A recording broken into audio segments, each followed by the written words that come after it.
What's up, friends? Welcome to the Fit to Fat to Fit Experience podcast. I'm your host, Drew Manning. Today's episode, you guys, is probably one of my favorites so far on the show.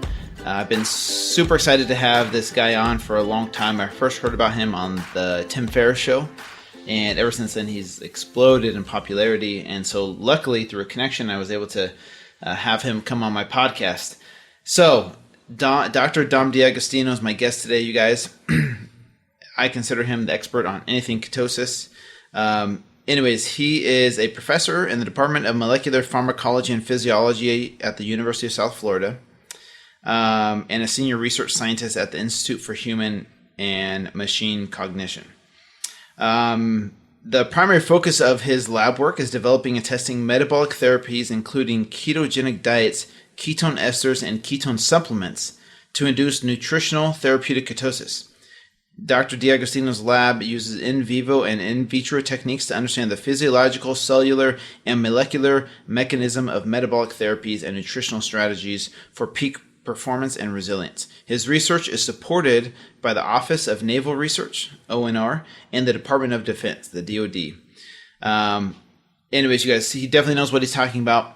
I definitely consider him an expert in the field of ketosis. And so basically today, in today's episode, we dive into what ketosis is. We do try and keep it very basic, very simple, but he's a smart guy and he, knows the science behind it. And so sometimes he'll kind of talk about the science, and even I don't understand what he's talking about, but I try and bring it back to layman's terms so all of us can understand what he's talking about, because I really do feel like a lot of people can benefit from this episode. So please share this with friends and family or someone you think you could benefit from nutritional ketosis.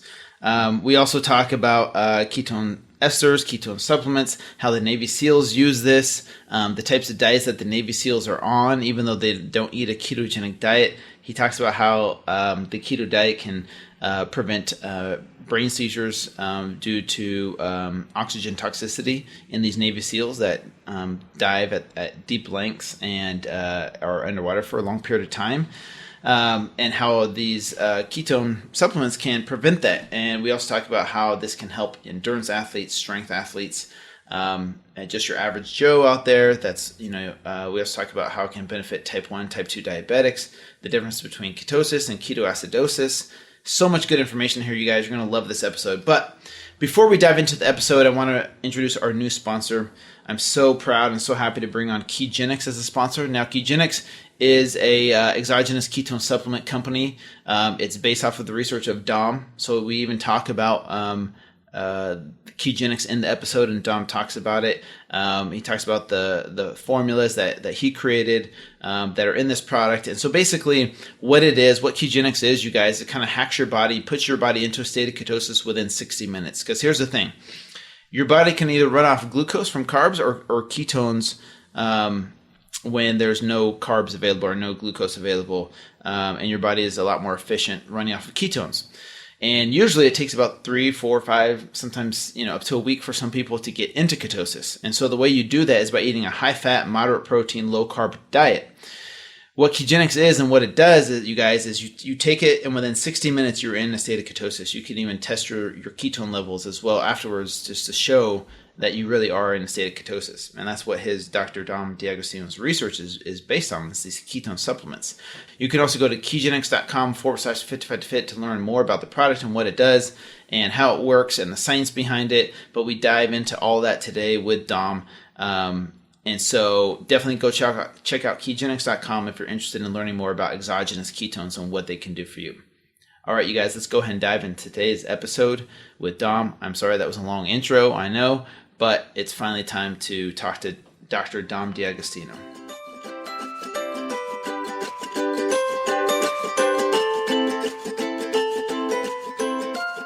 All right, Dom, welcome to the Fit to Fat to Fit Experience podcast, man. How are you doing? Great. Thanks for having me. Yeah, man, I'm excited to finally connect with you. You're all the way in Florida. I'm all the way out here in Hawaii. It's cool that we could do this. Yeah, agree.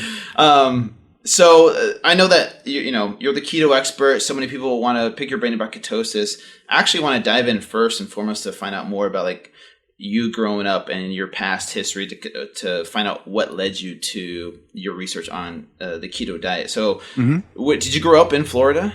No, I grew up in New Jersey. I guess I would even call it like rural New Jersey. I grew up on a farm, baling hay and growing potatoes, soybeans, all that stuff, and just a farm boy. And I got interested in working out, and that kind of led me to nutrition to optimize my gains from that. And I was familiar with low-carb diets, but it wasn't really until I delved into neuroscience research that I stumbled upon ketosis. And did you play sports growing up? Yeah, team sports didn't always kind of resonate with me, but I played them anyway. I played like Pop Warner football, like Pee Wee football, and then football through high school. And I was kind of a skinny kid. When I started high school, maybe 135, and I finished weighing about 200, and like an even 200. And but I was really strong for my size. And I started lifting probably as a sophomore or freshman, even late freshman, sophomore, and read everything I possibly could on nutrition, and mostly from Muscle and Fitness and Arnold's Encyclopedia of Modern Bodybuilding, and kind of the staple resources that are out there.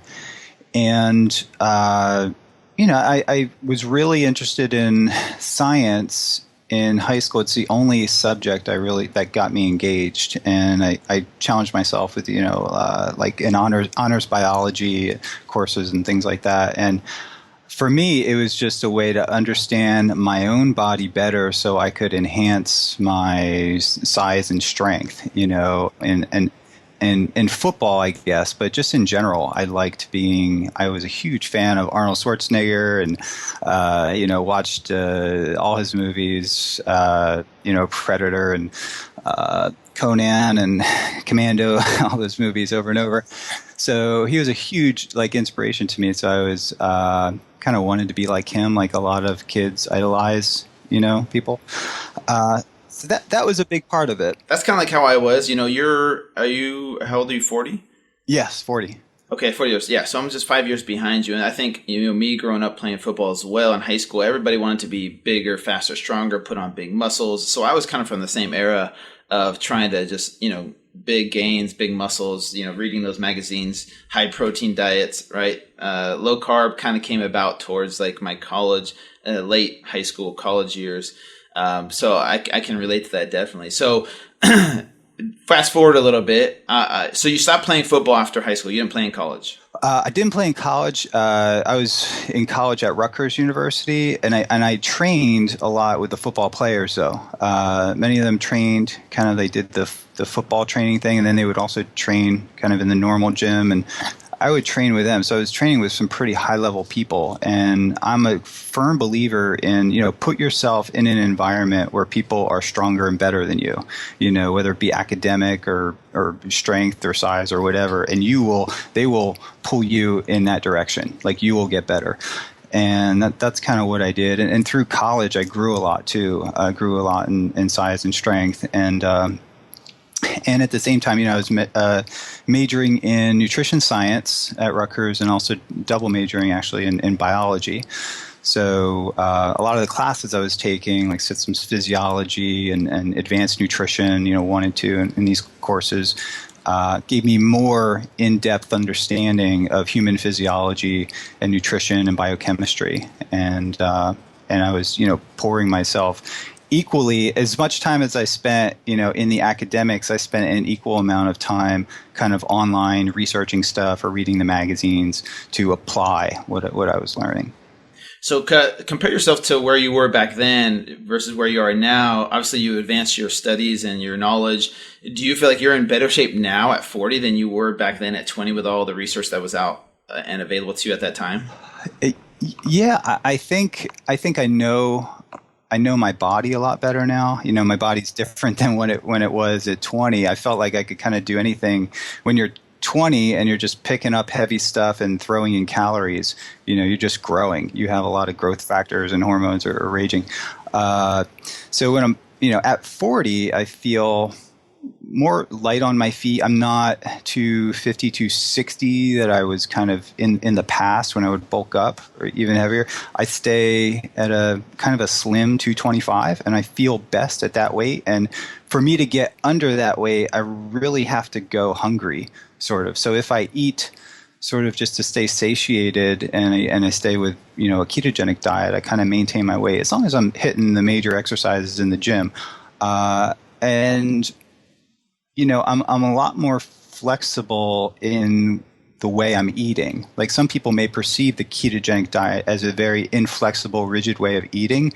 Although I kind of follow a low-carb, modified Atkins kind of approach relative. The ketogenic diet I like to put into the realm of the clinical. But I find it very liberating because I don't get hungry. My cognitive performance is better. My energy is sustained throughout the day much better.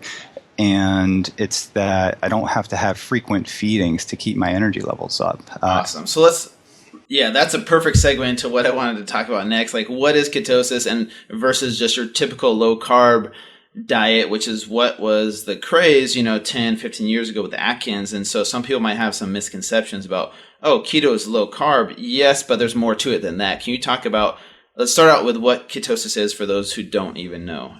Okay. I do like to take a step back when we talk about ketosis, and I like to put it in the context of fasting, because that's kind of like, humans, ketosis is a natural state of our physiology that our ancestors would go in and out of. And I think that's important to understand. And it's not a metabolic derangement. So most doctors are taught that, and maybe I'm guilty of that. I'm at a medical school, and that's what our students are taught. I try to get in, a little bit of education about nutritional ketosis.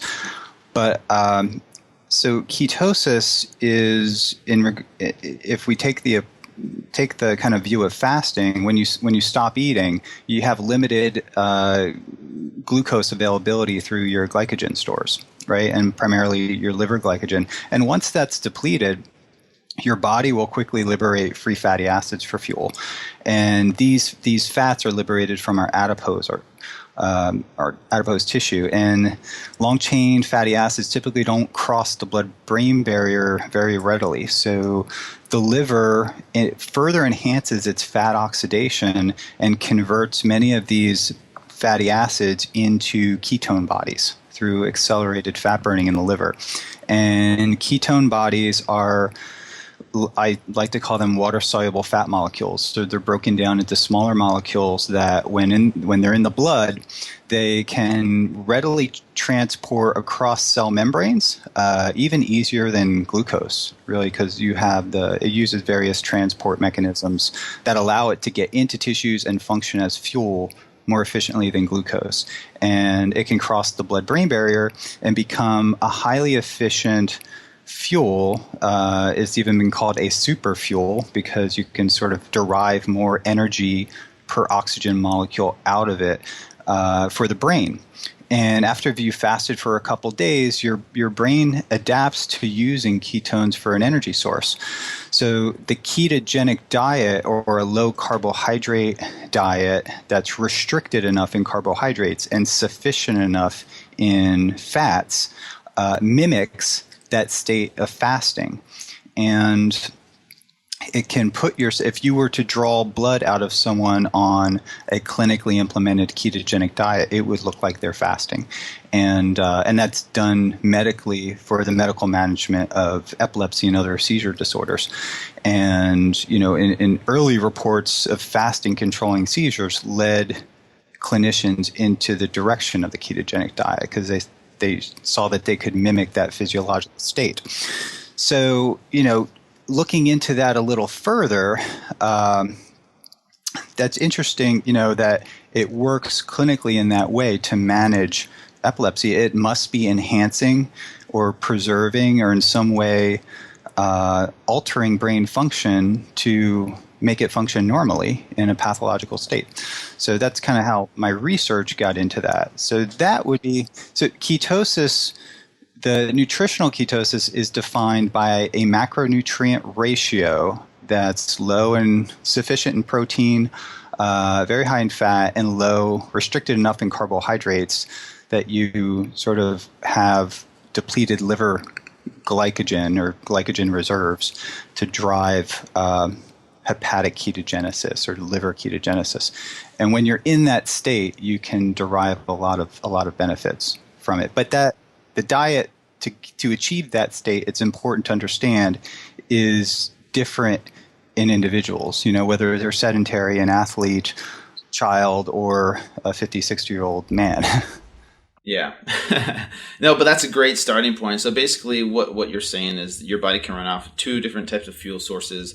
Glucose, which is what most of us in today's day and age are used to running off of, right? Or ketones, but ketones are a more efficient fuel source. But in order to get into ketosis, you have to either fast, right? Or you can mimic that by changing up your macronutrients to a high fat, moderate protein, low carb approach, whereas some people might think, oh, low carb, but then a lot of protein and then a lot of fat as well. But I think that was the approach back in the 90s was, okay, cut out carbs, but eat a lot of protein.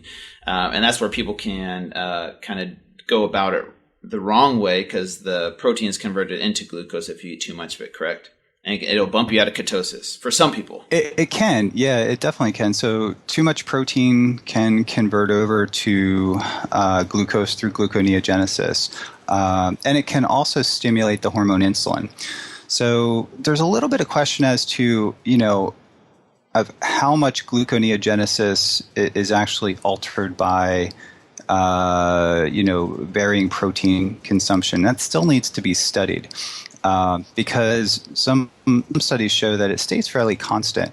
But it has not been studied in the context of like bodybuilders who are even eating 300. I mean, I was eating 450 to 500 grams of protein back when I was, really trying, when my metabolism was just cranking. I was just kind of like a typical meal would be like steak and eggs and wash it down with a Metrix, on my way to school, something like that. And I would, eat again in 2 hours.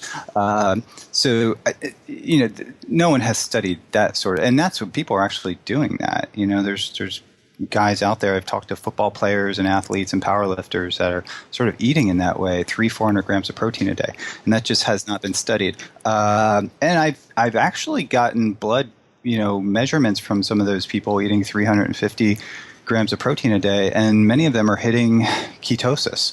They're doing 2.5 hour sessions in the gym and then like a high intensity, cardio interval training at nighttime or something like that. And I don't know, maybe they're taking drugs and stuff too, which could alter that. But yeah, I've seen, guys will contacted me, and they're not following a traditional ketogenic diet. They're low carb, but they're still hitting blood ketone numbers that are kind of, and some of them are supplementing with MCT. So that could further bump you up into ketosis.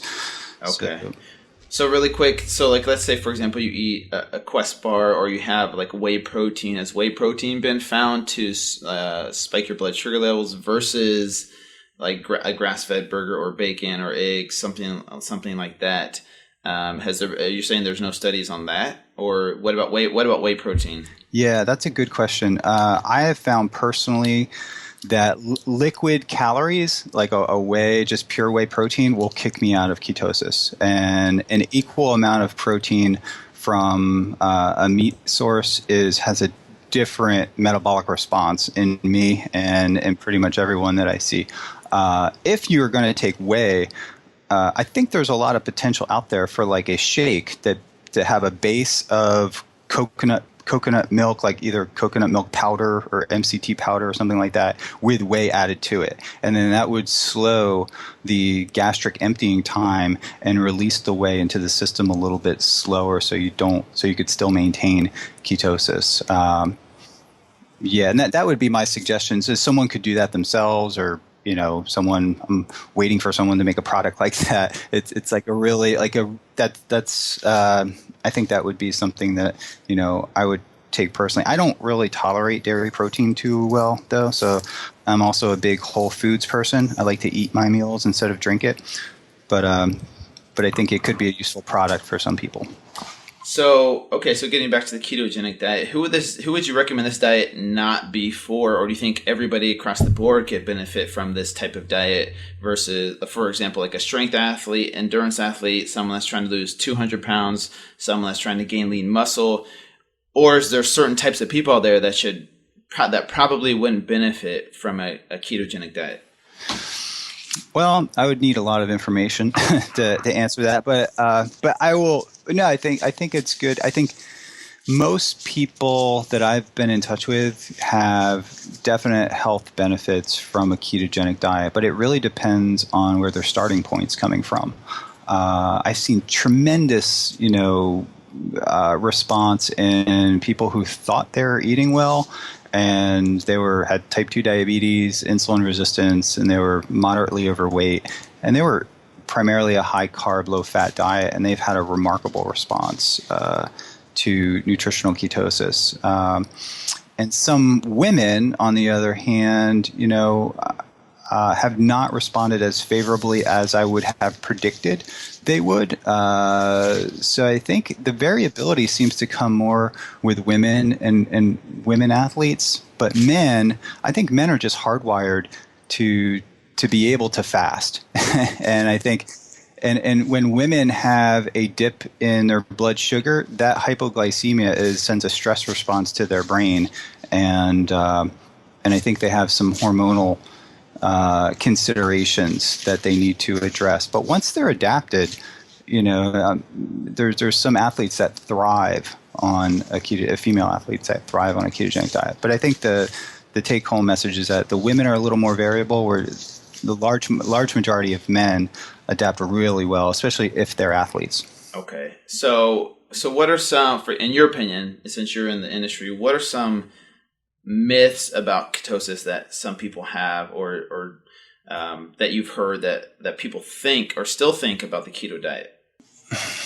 Myths, there's quite a lot of them, and they come from different circles. Well, that ketosis is a dangerous state to be in, and that's, I can't tell you how many talks that I've given, and I have like a clinician or even a dietitian really say, well, what about ketoacidosis? And so ketoacidosis is a particular metabolic state that's specifically associated with type 1 diabetes, where there's a lack of insulin. And the body has really tight control over insulin. And when you're on a ketogenic diet, which I'll call nutritional ketosis, your body regulates its ketone levels within a pretty tight range, and you'll have ketonuria. You'll break them down, use them as metabolic fuel, and then if your ketone levels start to rise too much, you'll have ketone-induced insulin release. So the ketones will actually cause a small release of insulin from the pancreas, and that will shut off ketogenesis in the liver. So it's like, and there's a couple other mechanisms too, but they're just sort of like the main ones, and that would prevent anyone with a normal physiology, anyone who doesn't have a pre-existing sort of metabolic derangement in the form of insulin insufficiency, to do really well on the diet and to maintain their own ketone levels. You have diabetic ketoacidosis associated with type 1 diabetics, and then you have alcoholic ketoacidosis, which is kind of something in and of itself. If you're dehydrated and you're drinking alcohol on an empty stomach, and you can have pretty altered electrolytes, and you see this sort of, my friends worked the ER docs, worked in New Orleans, and you see it in Mardi Gras when people just drink too much, or they're on spring break, which is spring break now. You get kids coming in who have this sometimes. They go on a binge drinking and they don't eat a couple days and just drink, and you can get into trouble. So one would then predict maybe that it's not a good approach for a type 1 diabetic. But I got to tell you, there's a lot of type 1 diabetics that have contacted me and said that this was the key thing to wean them off of excess insulin, which they were, when they're following a high carb approach, they were bumping up their insulin more and more, and they found that they could cut back their insulin 60, 80, sometimes 90% less insulin. And whenever you're using less insulin, exogenous insulin, injectable insulin, that's a good thing. And it would be hard for your doctor to argue against that. If you're following a nutritional program that requires, far less insulin, that's really, really a good thing. And that's what happens with type 1 diabetics. But they have to be much more, they have to have better oversight over their ketones, because they could potentially get into trouble faster if they didn't have like an insulin pump and they didn't have it managed well. Like one of my students, a PhD student, is type 1 diabetic, and he does really well switching from high carb to a ketogenic diet. And I have there's a doctor in this area, Dr. Keith Runyon, and he wrote a book, the Ketogenic Diet for Type 1 Diabetics, that you can find on ketogenicdietresource.com. And there's two books he wrote. One is the Ketogenic Diet for Type 2 Diabetics, and he was brave enough to write a book for Ketogenic Diet for Type 1 Diabetics, because he's a medical doctor and he has Type 1 diabetes, and the guy also runs like marathons and stuff. So and has used the ketogenic diet for that. Interesting. That's interesting. Yeah. Go ahead. I was going to say that's. I wonder if there's been backlash or people in the medical community that have kind of gone after him to kind of challenge him in a way. But it sounds like from his perspective, and he's a medical doctor, so he knows what he's talking about. And he's type 1 diabetic himself, you're saying? Yeah, he's type 1 diabetic, and I probably have at least a dozen type 1 diabetics that have contacted me that sort of stay in touch, and I'll respond back to people, and some people I want to hear back from them more than others, kind of. And so I will be, when they contacted me and they ask about, could I use this approach? I have type 1 diabetes, and I give them a cautious, well, maybe, you got to do the research, read this book, read into it. And everyone who's contacted me and has tried this approach it's worked wonders. Occasionally, you get people that can get completely off insulin, exogenous. So I think maybe their pancreas is making a little bit of insulin, because I don't think you could completely get off insulin, but a few people have reported that they could. But most people just cut their insulin dose at least in half. If they're eating a standard diet, from a standard diet to a ketogenic diet, they can cut their insulin at least in half, and sometimes 60, 80, even, like I said, 90% less insulin. That is cool. So that's what I'm trying to touch on is, the ketogenic diet, for the most part, I think there's a lot of people that could benefit from this diet, not just people that are trying to lose weight or lose fat, but people with medical conditions like type 1 or type 2 diabetes. And then I want to shift over to another thing that I kind of hear in the industry about strength athletes, like putting on muscle, and then also endurance athletes, because everyone's like, well, you got to have carbs to put on muscle. You got to have carbs to run marathons. What have you found in your research for those people that are trying to gain lean mass, and then those people that do endurance running who have been set in their ways for so long with glucose-based diets? Mm-hmm. Yeah, so I get this question a lot. Our lab is primarily an animal model lab, but we do subcontract out human research, and we started doing that. I would say we're about 2/3 or more kind of animal model research, but we do have some human studies that we've completed and hope to continue to expand in more human studies. And the research on the ketogenic diet for strength athletes has shown up to this point that it doesn't give you an advantage in terms of strength and size, but it does give you an advantage in terms of maintaining and being able to enabling you to add strength and size while losing body fat faster. So when you approach it, so we say you get a stronger recomposition effect, and that's even in kids, like college age kids. What I want to kind of reproduce this study and do it in guys that are 50 and 60, because I think you'd even get a better response because we become more carbohydrate intolerant as we age. So I think the ketogenic diet can be a tool that can be used perhaps continuously, but maybe in younger population intermittently during periods where they want to enhance their body composition or their power to weight ratio, whether it be for powerlifting or something like that. They're kind of a stronger package pound for pound. And it was one of the first studies that we published in 2012. It was with collaborators in Italy, and it was with gymnasts. And there was a variety of exercises, like dips and pull-ups and things like that to look at their strength. And they were able to maintain their strength performance on a ketogenic diet and able to reduce their body fat more than with a standard diet. And that's pretty common. But gaining, a lot of kids will contact me, like 20-year-olds, and, can I bulk up on a ketogenic diet?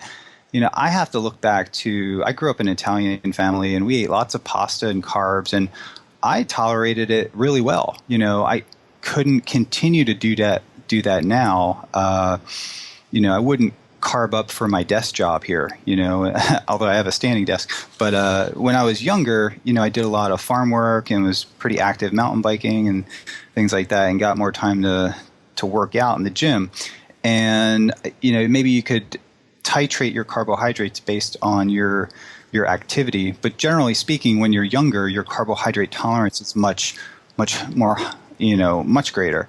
And as we age, and it may be due in part to some, a lifestyle where you're maybe not as active as you were when you were younger. But generally, as we age, our carbohydrate tolerance goes down. So I think if we shift more towards eating low carb, that's a good thing. And I think most people could benefit by using a ketogenic diet, whether it be continuously or just intermittently through periods of the year.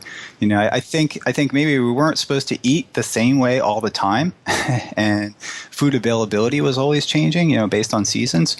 So I think it's good to kind of fluctuate and to allow our bodies to adapt to different types of eating, maybe different foods too, to promote metabolic flexibility in that way.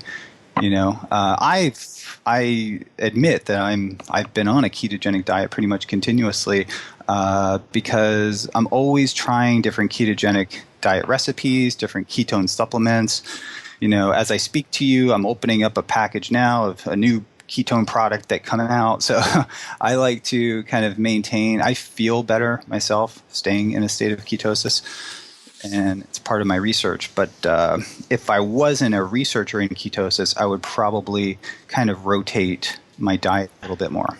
Well, that's what I was going to ask you. Is there any downsides to staying in ketosis for a long period of time, or stretches? Is there a certain period of time that's optimal? I guess it'll differ per person based on their goals, but is there any danger to staying in a state of ketosis for a long period of time, like what you're doing? Obviously, it sounds like for you, no, but for the average person. Well, I think they would need to get blood work to determine that. But based on what I've seen, if someone was to follow like a 3-to-1 or 4-to-1 ratio ketogenic diet that's used in the clinical realm, that's like 90% fat, 85 to 90% fat. And the protein's pretty low, actually. It's like, 8 to 10%. So that's pretty extreme. And following that could probably lead to some changes in blood lipid profile that could be alarming to most doctors and the general, medical community, with an elevation of LDL, maybe an elevation in triglycerides. If they're calorie restricting, they probably wouldn't see the rise in triglycerides.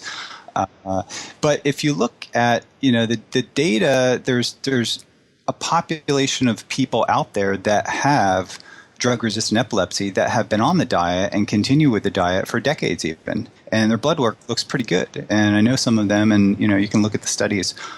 Some of the studies, the early studies, showed an elevation of triglycerides and some abnormal blood work, but many of these studies were done in kids, and some of them were also on anti-epileptic drugs, and they were also using a ketogenic diet product called Keto, and back then Keto was primarily, it's basically casein and hydrogenated like soybean oil, and just it had a lot of hydrogenated fats, and I think now they took the fats out, but it's still far from ideal. Like you could formulate a ketogenic diet that would be much better than that. I think they're continuing. Nutrition is continuing to improve that product as we, as a nutrition community learns more about different types of fats. But so people will point to some of those studies and say, look, the ketogenic diet can be dangerous. Look what it did to these kids. They had high triglycerides. But, that's a 4-to-1 ratio diet that's very extreme relative to like what athletes are doing with a modified Atkins diet. And I think it's going to vary depending on the person. But generally, no. Generally, I don't see it as unless, everybody's metabolic physiology is different. We're all a unique, metabolic entity, I like to say. And, some of us have the field of nutrigenomics is probably going to contribute a lot into this question in the next 3 to 5 years. And I think it can predict, whether you have a deficiency in a beta oxidation pathway that would, reduce your capacity for, your liver to make ketones, or reduce your capacity for certain tissues to make or to utilize ketones as an energy source. So, or whether you will become deficient in, a particular micronutrient if you go on this diet, So I think our tools for nutrition are increasing really exponentially as technology advances.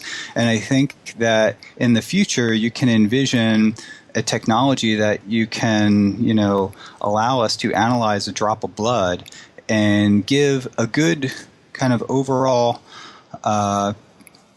prescription of a diet that you shouldn't follow, or not necessarily a diet that you should follow, but it can tell you, the data from 23andMe. You can take that data and export it to a number of different services out there that are at least they're advertising that they can do that right now. And I have a list of about 10 of them. I'm still researching them to figure out how valid, their services are. But that's really exciting to me that, I know that I'm a fast caffeine metabolizer, but I know someone who's not. My fiance freaks out if she has like a little espresso and her heart starts racing. So like I have the gene that allows me to metabolize caffeine very fast, and I know a few people that are extremely sensitive to it. And the same thing, can happen with diet, with different types of foods. So you can have someone who's just intolerant to high levels of fat. And I think they're few and far between, but I think they're out there. And it's not like they are or they're not. It's a spectrum. In many cases, kind of a spectrum based on kind of your genetic profile. And I think so. Let me stop you there and ask you before we move to the next question that I had is there a minimum amount of time that someone should experiment with nutritional ketosis before they throw it out the window? Like, for example, if they feel horrible on day 2 or day 3 and they're like, oh, this is horrible, I should just stop. Is there a minimum amount of time, 30 days, 60 days, where they should go all out and to really experiment to see if it's for them or not? Like, what would be a minimal amount of time that they should experiment with it before they say it's not for me? Yeah, I would say no less than 3 weeks. Definitely no less than 3 weeks. I think a lot of the fatigue, sluggishness that you feel occurs in the first 2 weeks, and usually most people by the third week they're starting to feel better. But really, you probably want to go 4 to 6 weeks. But I would say no less than 3 weeks to give it an honest to goodness, shot. And you want to do, there's some things that you want to do right off the bat. Just ensure that your sodium intake is adequate, that your overall electrolyte, consumption is bumped up pretty significantly. I think would help a lot. Your hydration levels. So being in a state of ketosis has a diuretic effect. So you are eliminating more water, and with that water goes, sodium, potassium, calcium, magnesium. So these things supplemented would be a good idea. I was getting a lot of calf cramps at nighttime, and I found that supplementation of magnesium in the form of magnesium citrate, magnesium chloride, magnesium glycinate is probably one of the best, and that solved that problem within 2 or 3 days. So that, and I did blood work where my magnesium was on the low end of the spectrum, almost out of range, like low normal. And then when I supplemented, that put me in the high normal range of magnesium. And since I've been in that high normal range, I never get cramps again. And I went almost a year or so getting cramps and just didn't supplement magnesium. But that was my only side effect. I've heard about taking too much magnesium as well and what that can do to your system. Yeah, it depends on the form. So what form are you talking about? Like magnesium oxide is okay, but there's some studies on it just show you just need to take more of it. But it can be, people can have an intolerance to that. It could cause some GI issues. So yeah, the form of magnesium is pretty important. I have a powder at home. I forget what it's called. It's magnesium citrate. It's one of the more popular powders. It's supposed to make you calm and relax, which magnesium sort of does that. And I take it before I go to bed. And since I've been taking that product, that has really remedied. But the first, really good magnesium supplement that I took that I felt it worked was magnesium glycinate. So it's magnesium bound to a protein or amino acid is what I would recommend. Okay. Shifting gears here a little bit because, actually we forgot to talk about endurance athletes. We talked about strength athletes. What about endurance people, the ketogenic diet for endurance athletes? Yeah, being fat adapted gives you a lot of advantages for an endurance athlete. And first and foremost is that you have better access to a greater reserve of fuel, right? So your fat oxidation pathways are significantly upregulated over time. And if you just look at your fat oxidation capacity could be 2 to 3-fold higher. And Jeff Volek has shown that, has recently published his work in metabolism on that. He gave a great talk on this, actually, if you go to IHMC evening lecture series. He gave a great 1 hour, 45-minute talk on research of high carb, basically elite level, high carbohydrate, diet-based athletes and elite level athletes that were following a high fat ketogenic diet, and just looked at fat oxidation. And the highest fat burners in the high carb group were not even close to the lowest fat oxidizers of the ketogenic diet group. So their fat oxidation capacity were literally 2 to 3-fold higher. And that has very practical advantages for an athlete for having to refuel during the workout. And when you're refueling and undergoing strenuous physical exertion, throwing in calories into your GI system is really not a good thing because your GI system takes a lot of energy and a lot of blood really to make it sort of work properly. And when you're running a marathon or you're all out physical activity, you don't want to have to, be pounding calories, especially in the form of sugary syrups and stuff that could cause GI issues. Water and electrolytes, yeah, I think that there are things that are easily absorbed. But, you know, these fat adapted athletes, they'll tell you, man, they just feel better fasted. They don't even try to drink like MCT or anything during the race. We have plenty of fat stores, you know, for a marathon. You know, you're not going to waste away in a marathon, but you just, you know, give your body fluids, give it electrolytes, and if you're fat adapted, you're good to go. If you're not fat adapted, if you're carb dependent or sugar dependent, and you know you're doing ultra marathon, you're going to have to do significant amount of refeeding during that. And a fat adapted person may need to refeed too, but being fat adapted is also very glycogen sparing because you're liberating more fatty acids for fuel. You're kind of sparing your liver glycogen. And someone who is fat adapted leading up to a race, they could continue eating their ketogenic diet foods, but maybe bump up their calories, you know, eat an extra 2, 3, maybe 4,000 calories up leading into it. And their glycogen reserves will fill up. You know, it won't be like carb loading, but they will fill up enough. They'll have, you know, and it's probably good to have even a tiny little bit of extra fat too. Okay. Yeah, that's what I was going to say is like for people that are, you know, if they're not fat adapted, they shouldn't just stop eating carbs the night before a race and then eat a bunch of fats expecting to, you know, see the benefits of eating the fats instead of the carbs before a race, right? Because their bodies still depend on the glucose, right? Yes. Yep. Yes. Okay. That's one. That's just one thing. The other thing would be less oxidative damage to less inflammation, less oxidative damage in guys that are keto adapted or fat adapted. And we think, you know, there's good evidence now that ketones have an anti-inflammatory effect.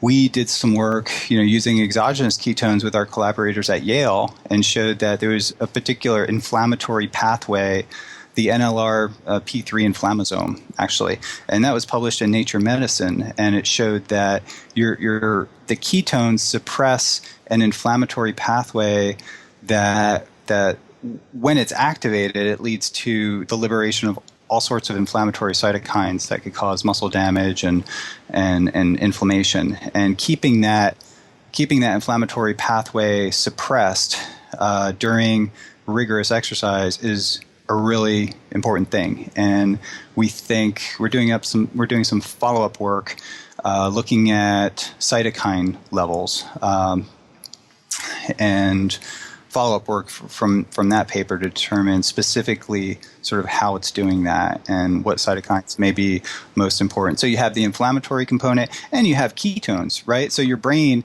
running off ketones likely provides a lot of advantages even for athletes who are not particularly having to think and do exhausting mental activities when they're running, but the ketones probably work in ways to delay the onset of mental fatigue or the perception of exertion. So what we feel is that like branched chain amino acids kind of do that too by limiting, you know, the serotonin to the brain. So that perceived exertion could be less. And, you know, caffeine does that too. And the studies have not been done yet. It's something that we want to do, but we think that the ketones, you know, having a steady fuel flow to the brain, keeping the brain happy, as we say, has significant advantages mentally for an athlete when it comes to perceived exertion and just delaying central fatigue that may be contributing to impaired exercise performance, especially with long duration exercise performance. Okay, so really quick question about that because I want to get into exogenous ketones here in a little bit, but before that, from what I'm hearing, as far as that goes, I was going to ask you about keto and CrossFit athletes and keto or nutritional ketosis for CrossFit athletes and for like NFL players. So those types of activities, what has been your, like, I don't know if you've done research on CrossFit athletes or NFL players yet, but what has been your, what have you seen or heard about benefits or maybe not non-beneficial things with the keto diet and those type of athletes? Yeah, that's a good question. I have not studied CrossFit athletes. All I can say is that I do get feedback, and what you can draw from that may be biased. Maybe only the CrossFit athletes that are getting great responses are contacting me. A few have contacted me and just said, I'm having a hard time adapting, keeping up the intensity in my routine. I switched to a ketogenic diet and I'm just kind of struggling in the gym. And then I'll respond back and be like, well, how long are you doing it? What's your ketone levels? Tell me exactly what you're eating. And it's like, yeah, I'm I'm on my second week now and I'm just kind of dragging. And a few of them got back to me and was like, yeah, you were right. I just stuck with it. I incorporated some MCTs into my food, and I read Jeff Volek's book and figured out I was doing a few things wrong. And over time, my body adapted to it, and I'm doing really well. And I think that's your body's capacity to adapt metabolically, especially in athletes, is really great. Like, you can actually change your metabolic physiology over time, and I think that's really exciting to me, that you can just kind of alter, your energy pathways with time. I know I have in my body. I know I can oxidize fat so much more efficiently and just run off fat and ketones more efficiently than I did when I first started experimenting with the diet. So I think that's a message that I want to convey to people, and I think that's what Jeff Volek and Stephen Finney do that too when they give their talks and in their book, is that just kind of stick with it, and forcing your body to, change its metabolic physiology is not like a real easy thing to do, but I think you can derive a lot of benefits from it. And I think it's really important to give the ketogenic diet a chance, and because you got to give your body time to adapt to it. And that adaptation rate is going to vary depending upon the person. And I think there's ways that you can, help your body adapt to it too. But I think there's a lot of benefits that you can derive from eating just low carb and not necessarily ketogenic initially. And that becomes kind of a gateway to the ketogenic diet if you want to, because when you transition from eating high carb to low carb and not necessarily ketogenic, that kind of weans your body weans your brain off of the need for spikes in glucose or high glucose. Yeah. And what about?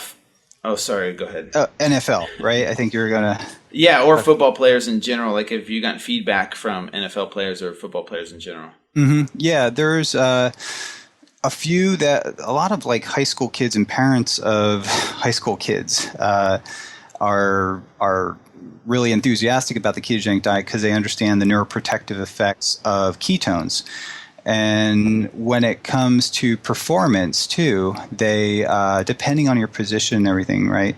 So there could be a performance advantage. Most of the kids, when I talk to coaches, most of the coaches are trying to get their kids to a lot of their kids to lose weight, so they have them running a lot.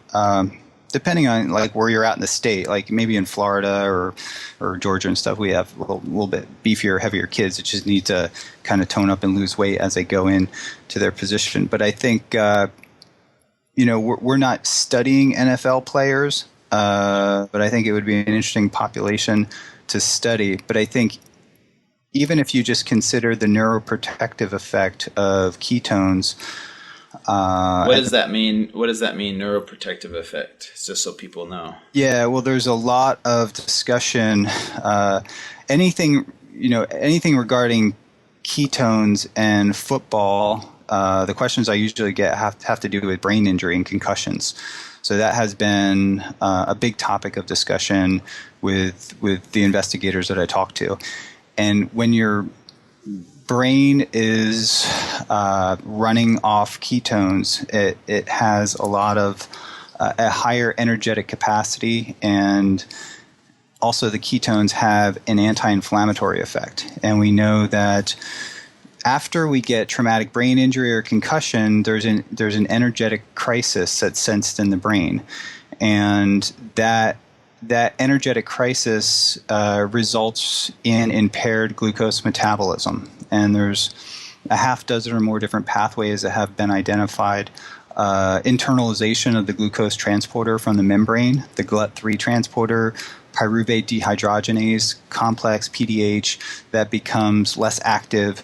So these are the things that allow the brain cells to use glucose for fuel, don't work that well. And so these pathways, the pathways that are impaired with brain injury don't have little or no effect on ketone metabolism.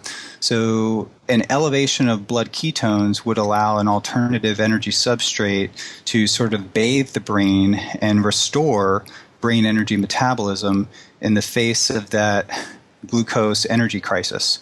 And whenever, after brain injury, if you can preserve and continue kind of normal brain function, that's really an important thing to do. And we know that the ketogenic diet, there's a lot of, it's kind of a mystery in some ways. We don't know exactly how it works. We think it works 20 or 30 different ways, kind of all synergistically together. But the important thing that we do know is that it preserves brain homeostasis and normal brain activity. And doing that in the context of brain injury, I think, is extremely important. And so that's sort of from an energy perspective, and also from a signaling perspective, which I don't want to get too deep into the science, but we know that there's specific pathways in the brain that when they're activated leads to significant neuroinflammation. And this chronic sort of encephalitis that athletes have, this chronic inflammation, leads to the downstream kind of consequences from the brain injury. And we think that the suppression of specific inflammatory pathways by ketones can prevent that from happening. And that's sort of a big focus of our lab now, is to look at those inflammatory pathways. That is awesome, man. For me, that's groundbreaking. I think a lot of people will find that type of information, that knowledge, very beneficial for them specifically, or for someone that they know that plays football, for example. And we'll see where this goes, 5 to 10 years from now. I don't know. I mean, the research is just very interesting to me. So we'll have to have you back on again and talk about that kind of stuff when you find more data on that. But okay, I want to shift gears here and talk about exogenous ketones, ketone supplements. For example, Ketogenic is a company that I was introduced to. I tried out their product, their exogenous ketone supplement. And what is that, and why would it be beneficial for people to take versus like a nutritional ketosis type of diet? Where do you see that supplement fitting in, and why is everybody talking about it? Why is everyone so excited about these exogenous ketones? Yeah, I think there's, my lab, probably about more than half of what I do is on these exogenous ketones. We also look at metabolic drugs and the ketogenic diet we study. But the interesting thing about exogenous ketones, we're talking about NFL players, right? So say you get a hit and get knocked unconscious and you get significant brain injury, and you're not on a ketogenic diet. If you put that guy on a ketogenic diet, it could take, 2 or 3 days to get into ketosis. If you have an exogenous ketone supplement, he could be in ketosis in like 10 minutes, really. Or in under an hour for sure. I mean, in 10 minutes, you start to see an elevation in blood ketones pretty quick. That's from a therapeutic point of view, that's really important. And I've always been interested in rapidly inducing nutritional ketosis, sustaining it and supporting it. And that's what exogenous ketones do. And I approached it from the perspective of the Navy SEAL diver that could experience oxygen toxicity seizures, right? So they need something that they could take right before a mission that will preserve their performance and prevent them from going into a seizure during their mission. And so the only way to do it, that's really difficult to do with a ketogenic diet. So that's where our original sort of exogenous ketone was the ketone ester. And these are really potent. They taste absolutely horrible, but perhaps in the future we can make them in a way that's more affordable and that doesn't taste like gasoline. And now Ketogenics is a product, and there's other products out there. Ketogenics is really a product that's kind of paving the way and developing a beta hydroxybutyrate and combined with medium chain triglyceride formula, right?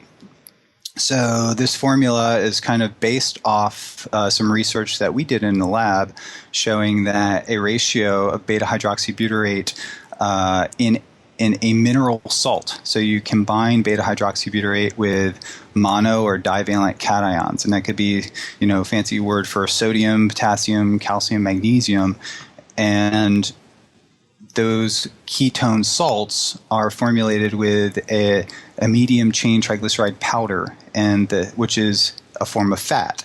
And when it's mixed together and ingested, the fat sort of acts to sustain that level of ketosis over time, and it more or less functions as like a delivery system, and different ratios work better than other ratios. So and that's what Ketogenics essentially is. And there's various cofactors and a few other things added to help promote and sustain that nutritional ketosis. And some things that also enhance fat oxidation are included in the product. And whenever you're enhancing fat oxidation, you're enhancing your ability to make ketones. Because naturally, sort of if you're in ketosis without an exogenous ketone product, that those ketones are a result of fat oxidation. So the product can actually enhance your own endogenous ketone production while simultaneously providing its own source of ketones to the body. Interesting. So that's kind of what I kind of went into this. I was surprised, first of all, I had heard these exogenous ketones taste horrible, and they they're very salty. But for example, I had Ketogenics. I'm like, this actually tastes really good. So that was the first thing that surprised me. Was these taste good? You're talking about the ketone esters. Those things are the things that you haven't found a way to make those taste good yet, right? Yeah, right. Yeah, they're more potent on a gram per gram basis. They're more potent, and they're also made sort of synthetically, whereas Ketogenics are derived from products that are derived from nature, actually. So the precursors are more or less found in nature, where the ketone esters, they probably fit into a category that's maybe, depending on the type of ester and the particular formula, it could be in the realm of a prescription medical food, and maybe better off put into a capsule and not into a shake that you drink. But I think the future of exogenous ketones really lies in developing something that tastes good, no matter how potent or effective a product is. If it doesn't taste good, it's not going to work. And I think that there's a lot of potential to develop various ketone salts. And a lot of work still needs to be done by our labs, and hopefully other labs will study this to kind of screen out what forms of beta hydroxybutyrate are most effective, tolerable, palatable, and that could be put into a formula. And various formulas can be developed for specific applications, whether it be for the football field, for a military, scenario, for a medical scenario. You have a situation like status epilepticus, when kids go into a constant, sustained seizure. And when you're a kid, you don't want to give them large doses of anti-seizure drugs, because it can cause developmental problems later on. But we know the diet works, but implementing the diet takes time, right? So if you have a kid in status epilepticus, if you can give them, a lot of these things can be put into an IV formula or intragastric, so you can quickly deliver the ketones to suppress the seizures and control it. And you're giving the body something, that it has naturally anyway. If you measure the blood, it's bioidentical. The ketones that are elevated in your blood from the Ketogenics product are bioidentical to the ones, your body makes its own way. So, and I think that's really important. Let me talk about the application of these exogenous ketones like ketogenic. So for example, let's say, instead of waiting 2, 3, 4, 5 days, however long it takes to get into a state of ketosis, you could take this product, essentially bypass those days. And then from there to sustain a ketogenic diet, you're kind of bypassing 3 or 4 days of having to transition from glucose over to ketones, correct? Within 60 minutes. Yeah, that's I think a really practical application is when people start a ketogenic diet, they go into what I call glucose withdrawal. Their brain goes into glucose withdrawal, and it can put your body into a state of stress. If your body senses hypoglycemia, you're going to have a dump of cortisol. Your adrenal glands are going to be activated, and your epinephrine, your adrenaline's going to be even further activated from the hypoglycemia, and it'll lead to shaking, high heart rate, perhaps palpitations. So if you supply your body with ketones, it's sort of more or less telling your brain that it's not going into a physiological energy crisis, right? So it will impact your physiology in a way to just preserve normal physiology as you transition into a ketogenic diet, and that's important. Well, here's what's so cool about that is that we're all into hacking, things in our life to make life simpler. And this sounds like an awesome way to hack the ketogenic diet without having the keto flu, as some people call it, right? Which is, I think, what you were describing there. You're kind of hacking that, bypassing that, jumping right into a state of ketosis by just taking this powdered drink that you drink, and it tastes good, by the way. But let me ask you, like later on down the road, you're taking the product, you're eating a keto friendly diet, and you're into a state of ketosis. Let's say for whatever reason you're like, you know what, I'm having a bad day, I'm going to have some donuts and some beer. Could you? So, because I think a lot of people are interested in this. Are you saying like people could have that, but then afterwards take ketogenics or some exogenous ketones and then be right back into a state of ketosis, or does it take some time to get rid of all that glucose you just had and get back into ketosis? Or is this product saying even if you have glucose in your system, you could transition over to ketones within 60 minutes?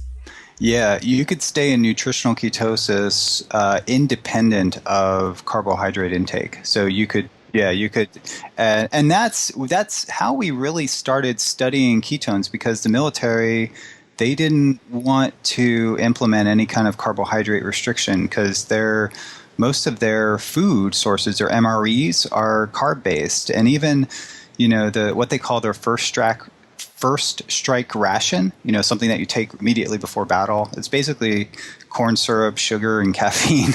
Oh my gosh! The military, it's kind of archaic in the way that they think about their nutrition program, but that's changing, I think. I've been given talks there and stuff. So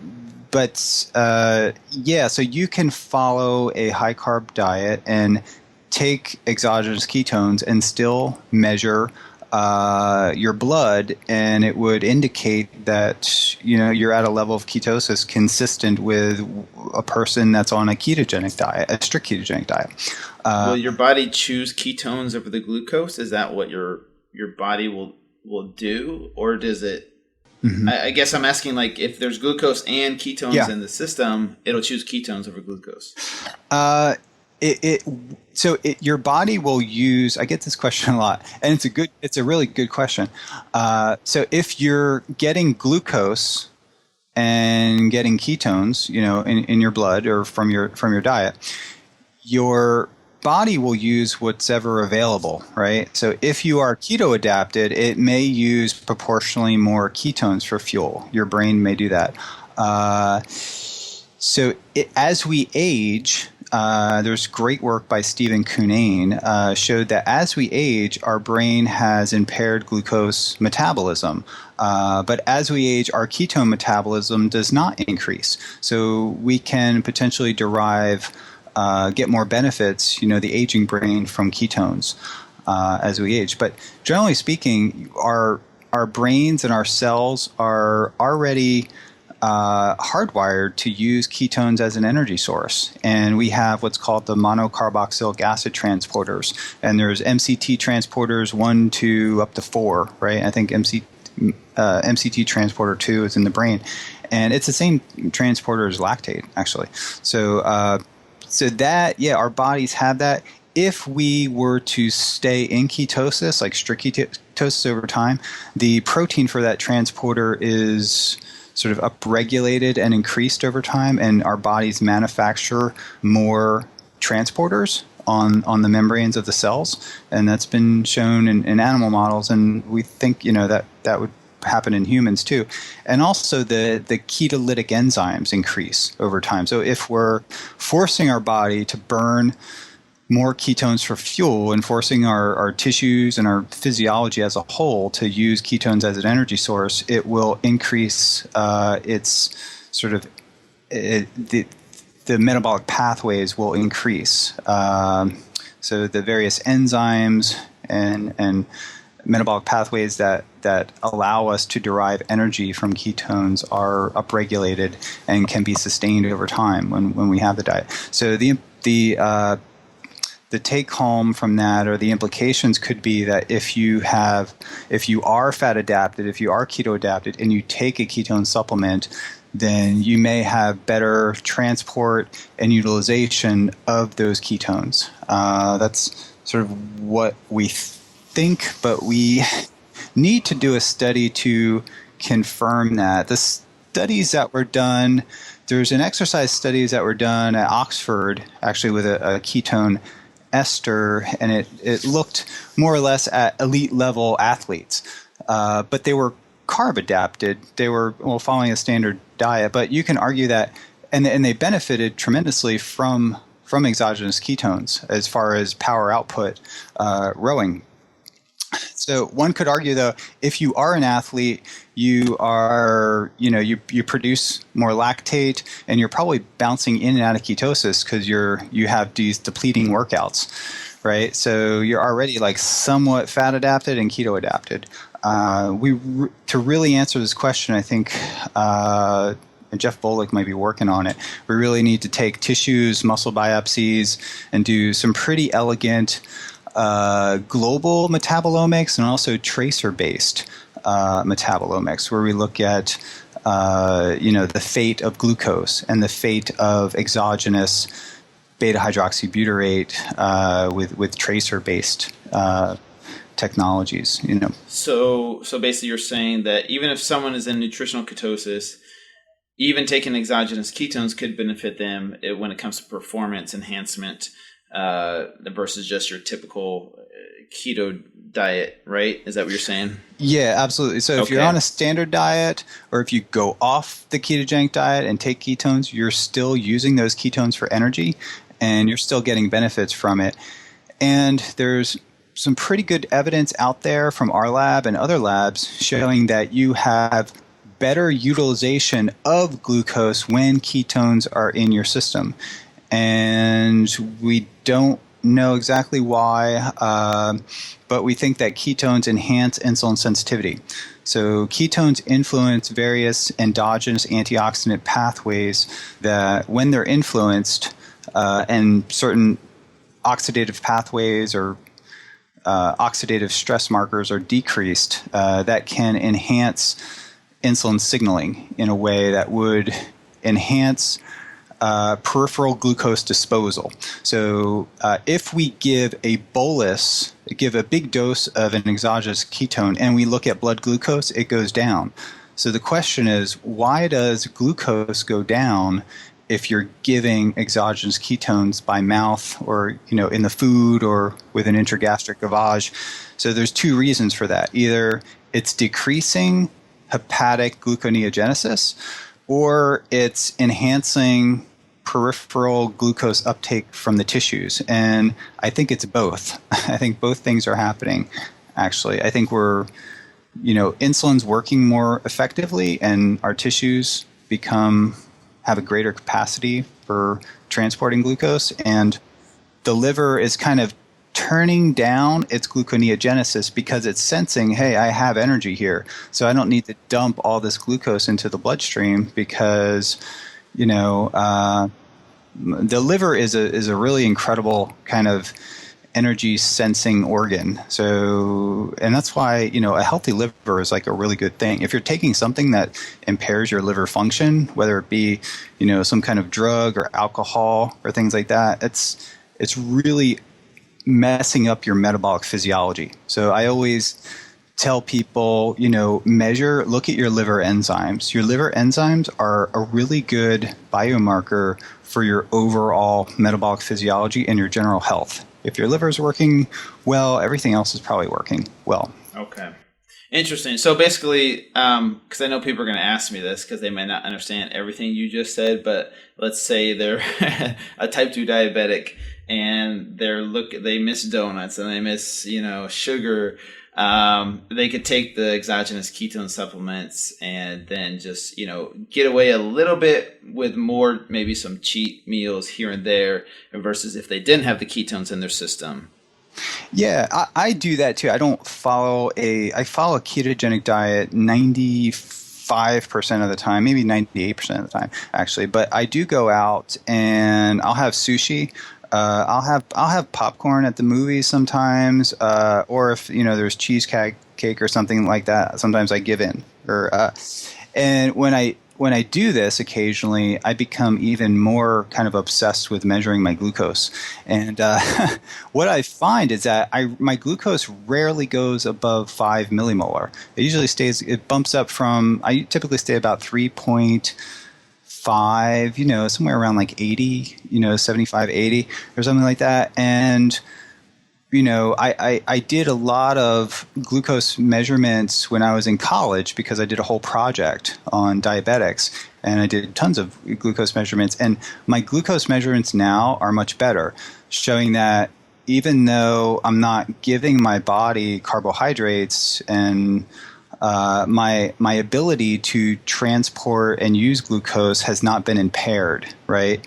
And I think that's kind of an important consideration because there's some evidence out there that in some people, if they transition from high carb to low carb and they reintroduce carbohydrates into their diet, that can really kind of screw them up. They dump a massive amount of insulin or their glucose levels shoot through the roof. That has not been the case for me, but I tend to tolerate maybe having a cheat meal every once in a while is, preserving that insulin sensitivity and kind of enhancing and maybe preserving my body's ability to use glucose and carbohydrates for fuel instead of completely eliminating them all the time.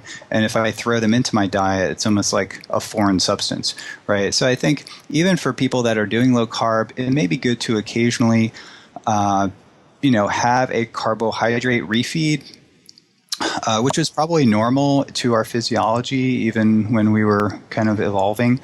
And but maybe couple that carbohydrate refeed, with a workout. So I tend to, if I know that we're going out to dinner and it's at some kind of restaurant where the kind of food that I want to eat is, high in carbohydrates, I will try to arrange it such that I do some kind of physical activity before or, throw in my workout, before or maybe even after. So that's how I do it.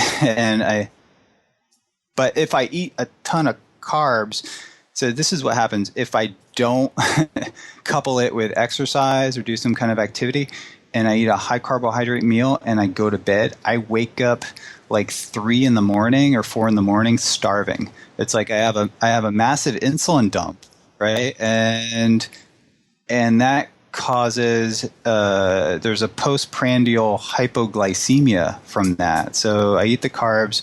My body is so insulin sensitive, probably from the ketones, which is a good thing, right? But the carbs kick me out of ketosis, and so my glucose levels shoot up. My pancreas releases insulin. The insulin does an incredibly good job because my body is very insulin sensitive. And then I go hypoglycemia, and I wake up hungry in the middle of the night. And I'll, out of curiosity, I'll check my blood glucose, and it'll be like 56 or 54 or something like that. And then I check my ketones, and it's like 0.2. So that's why I feel like crap, because my glucose is real low and my ketones are low. So my brain is really going into a stress response saying, hey, there's no energy here. Like, you're hypoglycemia, but where's my ketones? So in that case, probably ketogenics would be a good thing, or some MCT oil. I like the MCT oil powder that Quest makes, and just kind of throw it into a shaker bottle or something and drink it. But the ketogenics kind of wires me up. So if I take it, I tend not to take ketogenics after 3 or 4 in the afternoon, because I think it has some green tea extract in it, which is could be a great fat burner, but there's a little bit of caffeine in there, and I just try to eliminate all caffeine, after like 3 o'clock in the afternoon. Yeah, no, I'm the same thing, and I like the MCT oil from Quest as well. It's good. It's a good supplement as well to add to the diet. Okay, a couple last questions here, and this is just, one of them is from me, one of them is from a friend. But what about the nutrient density and the ketogenic diet? Because if you're eating a lot of high fats, you're eating some carbs, which hopefully it's from vegetables, but if you're eating like 0 carbs, what about nutrient density? Does that play a role, for example, with gut permeability and your microbiome? Does it have any effect on that kind of aspect of your health? Yeah, I'm a big fan of, having fiber.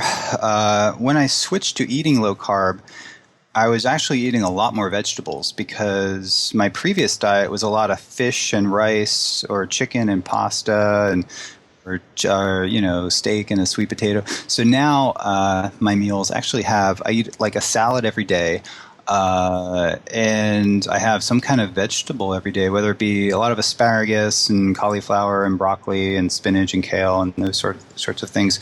So that keeps my microbiome healthy, I think. I've never had any kind of GI issues. Growing up, I did have a lot of sort of, what did I call it, like a nervous, I didn't know what it was when I was growing up, but I'd eat like a big bowl of cereal before school. And like every time I got to school, like I felt sick as a kid. Maybe, and I do have like a lactose intolerance and like sort of a mild intolerance to wheat and things like that. So, and I just thought that it was a normal part of eating my breakfast, that I felt a little bit sick after an unsettled stomach. So I think when it comes to nutrient density, the ketogenic diet gives a lot of, it's fairly liberal in the amount of vegetables that you can eat. Green leafy vegetables obviously are really low in carbs, and we do once or twice a week we'll do mashed potatoes, cauliflower mashed potatoes. So we'll cook that. So that's part of it, and just a big salad every night. So and I think the raw veggies really help your gut microbiome too. But that's an area that everyone asks me, like, why aren't you studying the microbiome? Well, we're interested in doing that. We're writing white papers, proposals for that. We just haven't gotten it funded yet. But we want to further understand how low carb and ketogenic diet affect the diversity of the microbiome and just kind of the overall, bacterial colony, whether it decreases total bacterial count and how it shifts the microbiome. And we, there's a little bit of discussion about, a little bit of concern that a mouse microbiome is different than a human's. Obviously it is. So we want to do kind of a tandem mouse and human study at the same time. That's, in a perfect world, that's the That's sort of, and if there is similarities in that, if we can, we can easily control a mouse diet, right? And we want to formulate it in a way that best reflects, a population of humans we're working with, and then, get some initial baseline data and then change that diet over time. And if we can see some parallel shifts in the microbiome, that's awesome, right? Because that would mean the mouse model is a great model to work with. And then we can do a lot of interesting things, like we could determine how changing the gut microbiome affects the response to chemotherapy, or changes the response to various metabolic drugs we're looking at. And this is of big interest to the clinical community. Yeah. Okay, so last couple questions here from Facebook. How does the keto diet affect blood circulation, erectile dysfunction, libido, testosterone, that kind of aspect, the sexual aspect? Any feedback, research studies that you have on the keto diet and those kinds of things, like circulation, erectile dysfunction, libido, and testosterone? Okay, well, we did study blood flow in the form of ischemic wounds. So we have a rat model of ischemic wounds, and we did a Doppler blood flow measurement with ketone supplementation.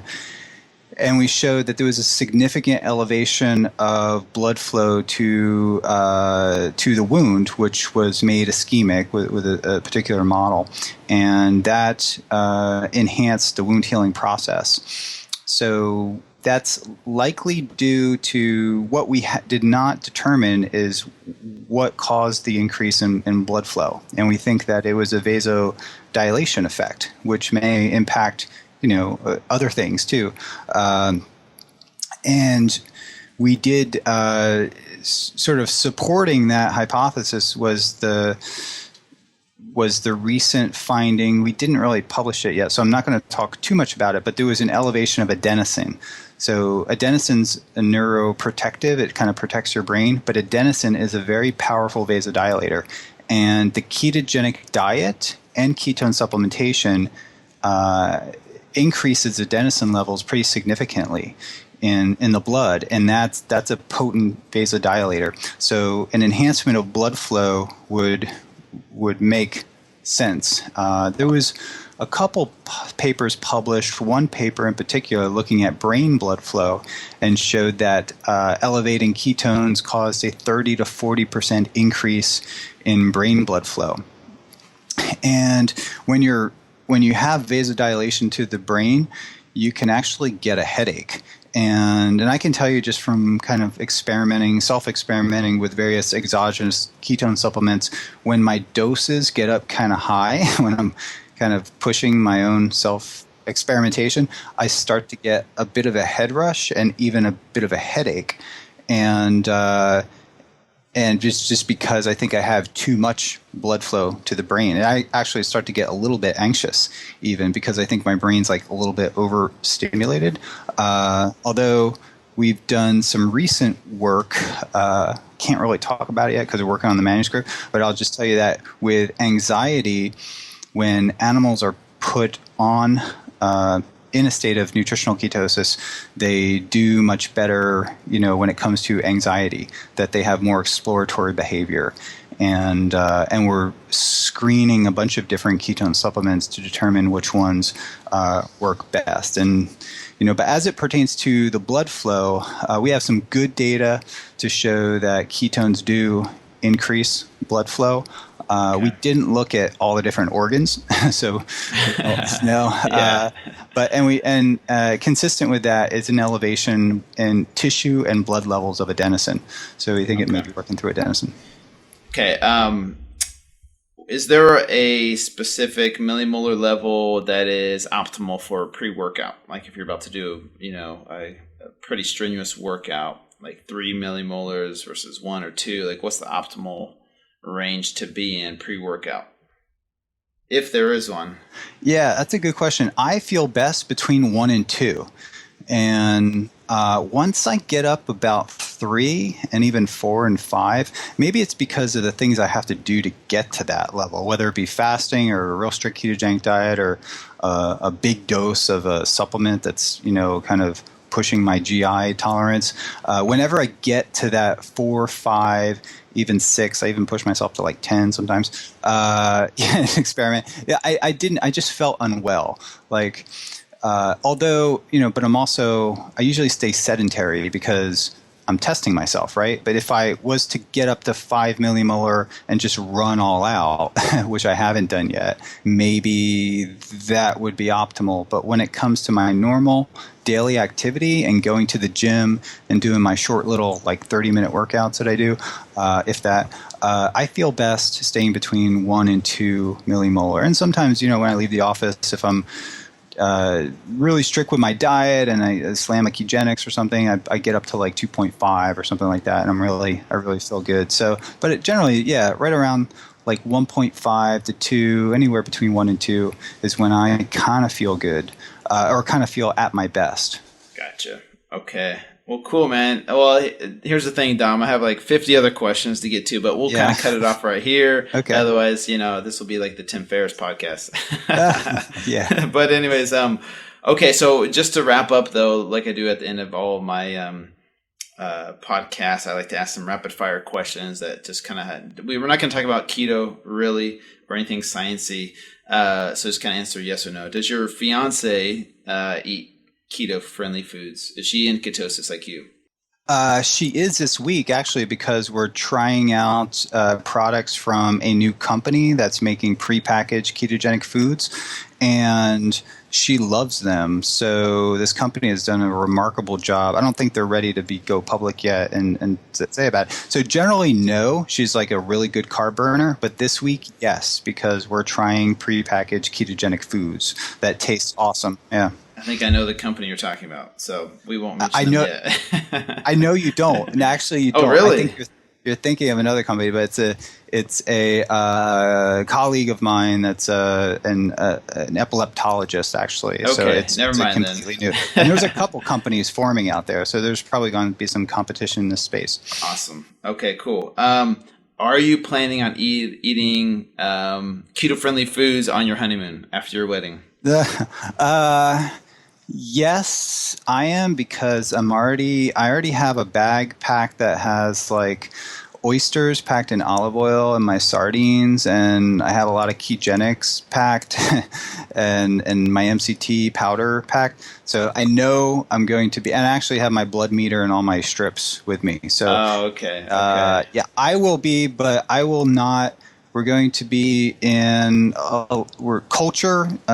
Experiencing culture is a big part of our travel, so I will not hesitate to try the foods that are native and very specific to the regions that I'm in, and I'm not going to slam some ketogenics afterwards, right?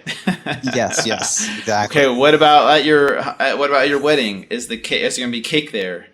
And it's going to be a keto-based cake. Yeah. That's a good question. So we kind of debated this. Should I sort of indoctrinate all the wedding people into ketosis, or force I'm not a big believer in forcing my dietary regimen onto other people. Like, I'm very sensitive about that. It's for various reasons. But I think there's going to be low carb options. We're going to do kind of like a standard cake, but we may have some low carb keto options. Maybe we're still kind of debating that. So okay, so if Rutgers or USF played in a football game, who would you cheer for? Yeah, that's a hard one. That's actually a hard one. When I first came to USF, I was always rooting for Rutgers, but now, since I've been here for almost 10 years now, I kind of been rooting for USF just because I know some of the football coaches, and actually my doctor is works for the USF football team too. So I like to see everybody happy around here. So I kind of switched to rooting for USF as of the last couple of years. Gotcha. It's totally fine. What's your current deadlift PR? Because I know you're a beast with the deadlift, and didn't you fast for 7 days or 7 days, and you deadlifted 550 for 8 reps or something? Yeah, I did 500 for 10, and then I did 585 for 1. Yeah, my best PR. Oh, I don't know what I haven't deadlifted in probably about 5 weeks, I think. I can always pull 7 plates, so the 675. So that's kind of like my max. My best is 675, 7 plates for 5 reps is probably the best I ever did. But I was pretty heavy around, and 725 is my all-time kind of highest that I've did. That was conventional stance, but now I pull sumo stance because I feel my back. As I age at 40, I'm starting to feel my back's a little more stiff. So I'm trying to do some mobility work, and to be safe, I've switched my stance up from conventional, which if I went for a PR, I would go conventional, but now I do sumo. I just feel it's a lot more safer. Gotcha. Okay, last question for you, the most important one. Would you ever do, because obviously I'm known for doing my Fit to Fat to Fit journey where I gained 75 pounds of pure fat in 6 months and then lost it in 6 months. Would you ever do Fit to Fat to Fit on purpose to show how the keto diet could maybe benefit the weight loss? Would you ever do that type of experiment? I was just thinking about that. I was thinking about completely going off the ketogenic diet and doing not force feeding myself carbs to get fat, but just switching to the diet that I used to follow, 20 years ago when I was 20, and that macronutrient ratio, which was like 60% carbs, 60 to 70% carbs maybe, and just doing that for 2, maybe 3 months, and just doing my blood work and seeing what happens. So I would do that, but I wouldn't force feed myself. I wouldn't, purposely do anything unhealthy. And I don't necessarily think that, a carbohydrate-based diet is necessarily an unhealthy thing to do, especially for an athlete. But if, you're carbing up for a desk job, and most people have desk jobs, right? Unless your work output is really high, I don't think a high carb diet's optimal by any stretch of the imagination. No, that's funny, because every doctor I talked to was like, absolutely not. I wouldn't do anything unhealthy to my body. Even Dr. Oz, when I was on his show, they asked him to do this type of a diet or sedentary lifestyle for 30 days and then do an episode on it. He refused to do it. So I wasn't surprised, but it would make for an interesting experiment. And I'll talk to you about this off air about that. Okay. The experiment idea that you had, because I was going to talk to you about that. But anyways, okay, Dom, I'll let you go, man. But thank you so much for coming on. Very great information. Before we leave, though, where can people get in touch with you on social media or your website, things like that? Okay.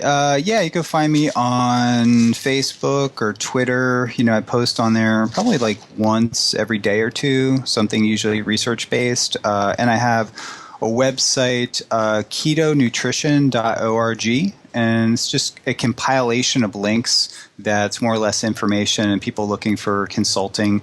I've also started a website with Travis Christofferson called metabolicoptimization.com. And we're looking to, we do podcasts with the leading experts in metabolism and nutrition. And we recently had Adrienne Scheck on, and she had did a great overview of her cancer research that she's doing at Barrow. So those two, ketonutrition.org, metabolic optimization, and you can find me on Twitter and Facebook. Okay, man. Well, we'll put those in the show notes. And thank you, seriously, once again. Congrats on the wedding coming up, man. I'm so happy for you. And we'll have to have you back on again in the future to answer the other half of the questions.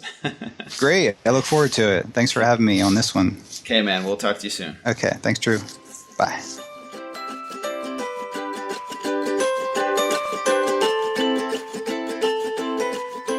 All right, you guys, I hope you enjoyed today's episode with Dom. I know I did. So if you did enjoy it, please share it with friends and family, someone you think could benefit from learning more about ketosis, nutritional ketosis. You guys know I'm doing a 30-day experiment on nutritional ketosis right now, and I'm taking the Ketogenics product during those 30 days as well. And I'm loving the results. I'm loving how I'm feeling. There was no keto flu. I could tell I was in ketosis within the first 60 minutes of taking the product. and I feel great, you guys. So definitely go check out ketogenics.com, especially if you just finished listening to this episode. I know you're going to be curious about learning more about the science behind it. I know I was, and that's why I did my research. After hearing about Dom on the Tim Ferriss show, I dove into ketosis and the benefits of it. Started following Dom's research and started following Ketogenics, and it's a great product, you guys. There's nothing else like it that's out there. It's a whole new industry, in my opinion. It's a whole new category in the supplement industry, you guys. There's nothing else like it out there. So check it out, ketogenics.com/fit as our show sponsor. And if you guys enjoyed today's episode, you guys, I plan on bringing a lot more great people to interview to bring this kind of information to you. And so please subscribe to our podcast on iTunes. Please leave us a 5-star review if you feel this information is valuable, and definitely share it with friends and family, you guys. We love you guys. My website is fit2fatfit.com. All my social media handles are at fit2fatfit. Lynn, who wasn't here today, couldn't do this episode. Her website is 2fitathome.com, and her social media handles are at 2fitathome. Thank you guys once again for joining me here on the Fit to Fat to Fit Experience podcast. We'll see you back here next week with another great episode.